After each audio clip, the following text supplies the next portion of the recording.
का हो? अरे देखत हूँ गाँव पूरा अपने कामे में लपटियाल हो, तू सुतल हो तो का करी? अरे धनवा न कटाई। देखो हम अपने नैहर में कबो कटनी दौनी ना कैले, हमरा के खेते का काम ना आवेला। अरे खेते का काम ना आवेला तो खाए के तो भतवा चाहला। अच्छा तो तू हमार भात निहारेला।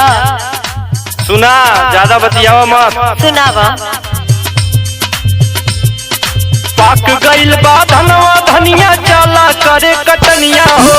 पाक गइल बा धनवा धनिया जाला करे कटनिया हो। पाक गइल बा धनवा धनिया जाला करे कटनिया हो।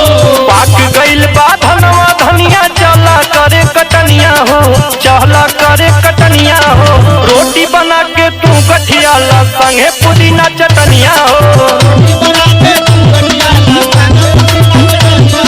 रोटी बना के तू गठिया ला संगे पुदीना चटनिया हो। सुनो बोला तोहरे के हम रोटी और चटनी बना के दे देतानी। हाँ। लेके जा, बाकी हम ना जाई। काहे? हाय सुनो। सुनावा। आवे नाही कटनी हमके नैहर में सिखनिया सैया हो। आवे नाही कटनी हमके नैहर में सैया हो। आवे नाही कटनी हमके नैहर में सैया हो। आवे नाही कटनी हमके नैहर में सिखनिया सैया हो। नैहर में सिखनिया सैया हो। बांधे में बोझा दुखे कलैया, नेहुरे में करी हैया हो। बांधे में बोझा दुखे कलैया, नेहुरे में करी हैया हो। बांधे में बोझा दुखे कलैया, नेहुरे में करी हैया हो।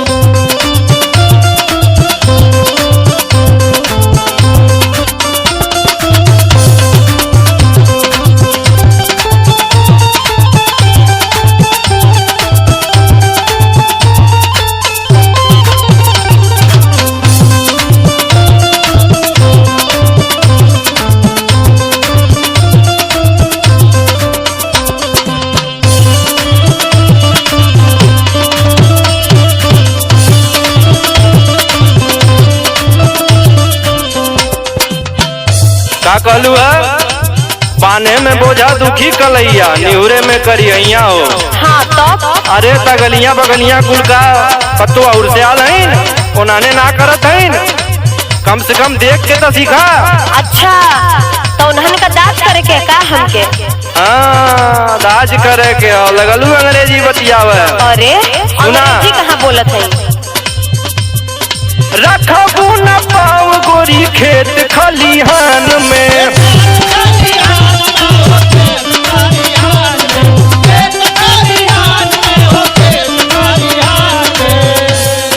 बहरा के काम कैसे रही ध्यान में।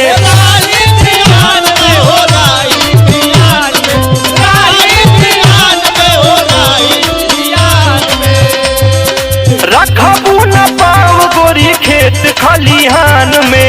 बहरा के काम कैसे रही ध्यान में। बोला सुनो का सुनावत हो? बोला नया नया साड़िया में लग जाए दाग हो। लग जाए दाग पिया, लग जाए दाग हो। लग जाए दाग पिया, लग जाए दाग हो।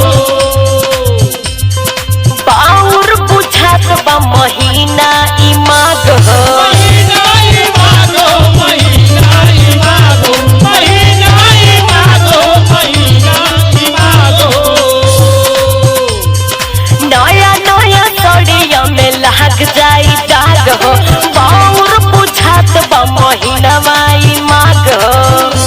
अच्छा सड़िया में दाग लगी जाइए। हाँ अरे तो सड़िया का टेंशन छोड़ा, हम दूसर ले आई। अच्छा हाँ सुना। सुनावा। तुम्हें तो खाली सड़िया में दाग लग जाई, ही हो जाई, खाली बहाना चाहिए। सुना। हाँ हाँ सुनावा। सुत के घरवा तुरबू पलंगिया मारी तना जठनिया हो।